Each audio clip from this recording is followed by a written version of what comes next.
الحمد لله رب العالمين والصلاة والسلام على سيد المرسلين وعلى آله وصحبه أجمعين أما بعد بسم الله الرحمن الرحيم إذا ثبت هذا فنقول إن هذه الشروط لا يقتضيها العقد لأن قضيته الإطلاق في التصرف والتخيير لا الإلزام حتما والشرط يقتضي ذلك وفيه منفعة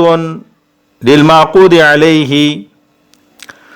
والشافعي رحمه الله تعالى وإن كان يخالفنا في العتق ويقيسه على بيع العبد نسمة فالحجة عليه ما ذكرناه. وتفسير البيع نسمة أن يباع ممن يعلم أنه يعتقه لا أن يشترط فيه، فلو اعتقه المشتري بعدما اشتراه بشرط العتق صح البيع حتى يجب عليه الثمن عند أبي حنيفة رحمه الله تعالى، وقال يبقى فاسدا حتى يجب عليه القيمة لأن البيع قد وقع فاسدا فلا ينقلب جائزا كما إذا تلف بوجه آخر. ولأبي حنيفة رحمه الله تعالى أن شرط العتق من حيث ذاته لا يلائم العقد على ما ذكرناه، ولكن من حيث حكمه يلائمه لأنه منهٍ للملك والشيء بانتهائه يتقرر، ولهذا لا يمنع العتق الرجوع بنقصان العيب. فإذا تلف من وجه آخر لم تتحقق الملائمة فيتقرر الفساد، وإذا وجد العتق تحققت الملائمة فيرجح جانب الجواز، فكان الحال قبل ذلك موقوفا. طلبہ عزیز، یہ آج کے درس کی عبارت ہوئی. آئیے پہلے ہم عبارت کے ترجمے کو سمجھتے ہیں. صاحب ہدایہ رحمت اللہ علیہ فرما رہے ہیں جب یہ ضابطہ ثابت ہو گیا تو ہم کہتے ہیں کہ ان شرطوں کا عقد تقاضا نہیں کرتا، کیونکہ عقد کا تقاضا تصرف میں اطلاق اور اختیار ہے، نہ کہ حتماً الزام، حالانکہ شرط اس کا تقاضا کرتی ہے اور اس شرط میں معقود علیہ کا نفع ہے.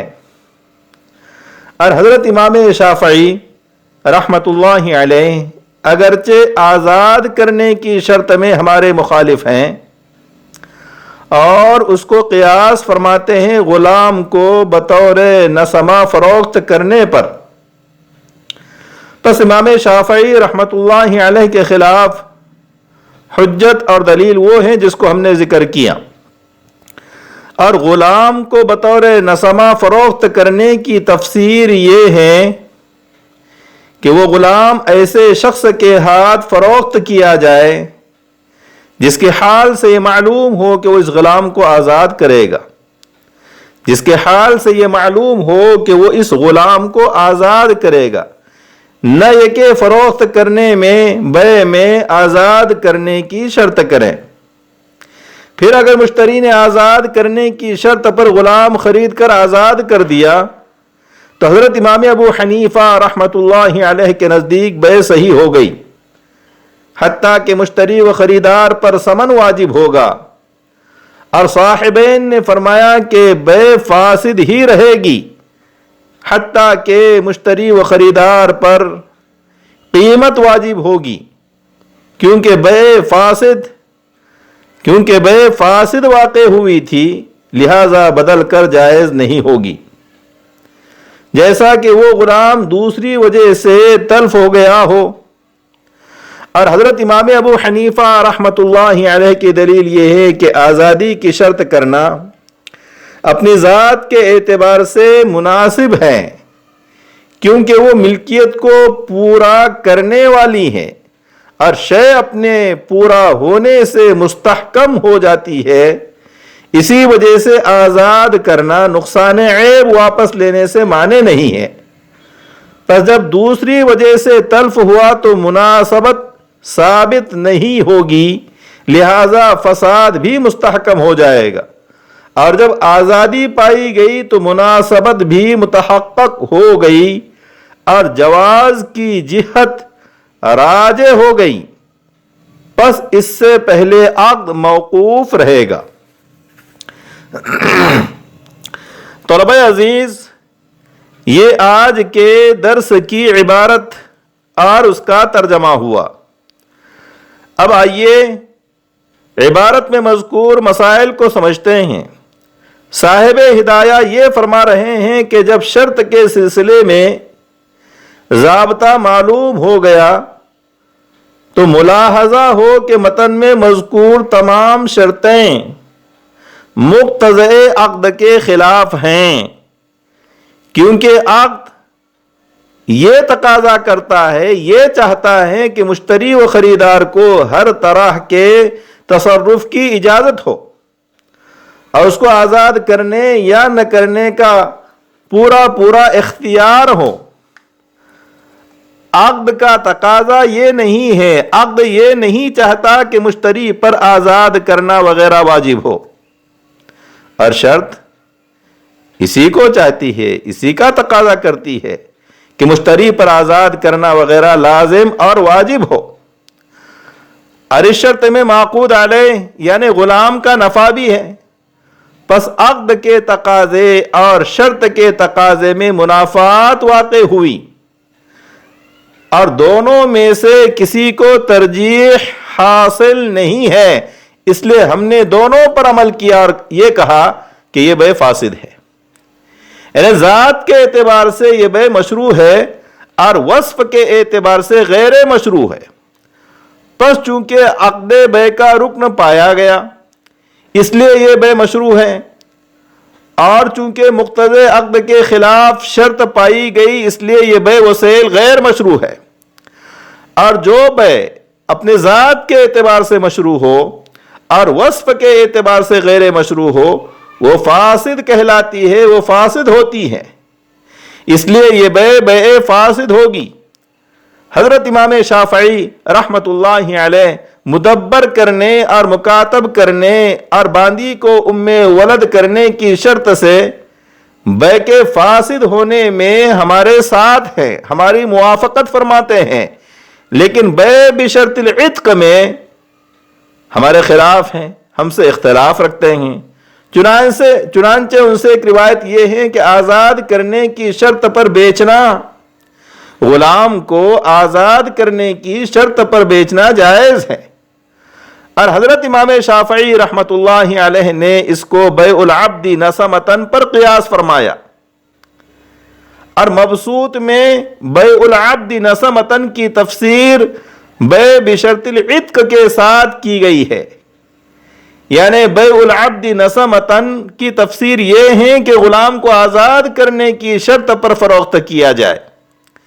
اس کا مطلب یہ ہوا کہ حضرت امام شافعی رحمت اللہ علیہ نے بیع بشرط العتق کو بیع بشرط العتق پر قیاس فرمایا ہے،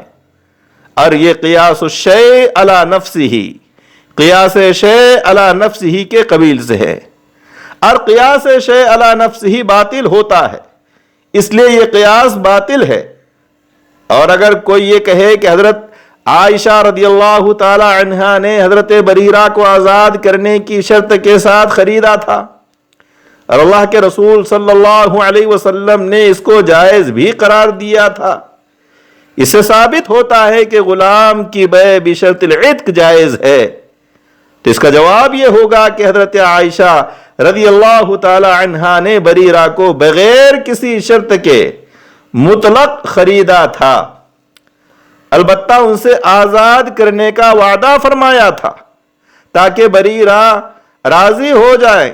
اور وجہ یہ تھی کہ حضرت بریرہ رضی اللہ تعالی عنہا مکاتبہ تھیں، اور مکاتبہ کی بیع اس کی رضامندی کے بغیر جائز نہیں ہوتی ہے۔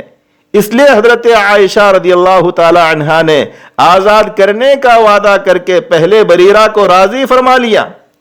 پھر اس کے مولا سے اس کو خریدا اور اپنا وعدہ اعتاق آزاد کرنے کا وعدہ پورا فرمایا۔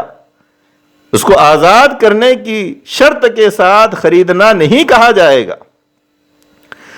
حضرت امام شافعی رحمۃ اللہ علیہ کے خلاف وہ حدیث اور عقلی دلیل بھی حجت اور دلیل ہوگی جس کو ہم نے ذکر کیا، یعنی نہا نبی صلی اللہ علیہ وسلم عن بیع و شرط، کہ آپ صلی اللہ علیہ وسلم نے بیع اور شرط سے منع فرمایا، اور عقلی دلیل اس شرط کی وجہ سے جھگڑے کا پیدا ہونا ہے۔ اور بیع العبد نسمتن کی تفسیر یہ ہے کہ غلام ایسے شخص کے ہاتھ فروخت کیا جائے جس کے حال سے یہ معلوم ہو کہ وہ اس غلام کو آزاد کر دے گا۔ یہ مطلب ہرگز نہیں کہ غلام آزاد کرنے کی شرط کرے، اور اس تفسیر کے ساتھ غلام فروخت کرنے میں کوئی مذائقہ نہیں ہے، اس کے جواز کے تو ہم بھی قائل ہیں۔ صاحب ہدایہ نے فرمایا کہ باوجود یہ کہ بیع بشرط العتق ناجائز ہیں، لیکن اگر کسی شخص نے آزاد کرنے کی شرط کے ساتھ غلام فروخت کیا اور مشتری نے خرید کر اس کو آزاد بھی کر دیا تو حضرت امام ابو حنیفہ رحمۃ اللہ علیہ کے نزدیک بیع کی یہ صورت جائز ہوگی، صحیح ہوگی، حتیٰ کہ مشتری پر ثمن واجب ہوگا، کیونکہ صحت بیع کی صورت میں ثمن واجب ہوتا ہے۔ اور حضرات صاحبین کے نزدیک سابقہ حال پر یہ بیع فاسد رہے گی حتیٰ کہ مشتری پر ثمن نہیں قیمت واجب ہوگی، کیونکہ فساد بیع کی صورت میں مشتری پر ثمن واجب نہیں ہوتی بلکہ قیمت واجب ہوتی ہے۔ صاحبین کی دلیل یہ ہے کہ یہ بیع مقتضی عقد کے خلاف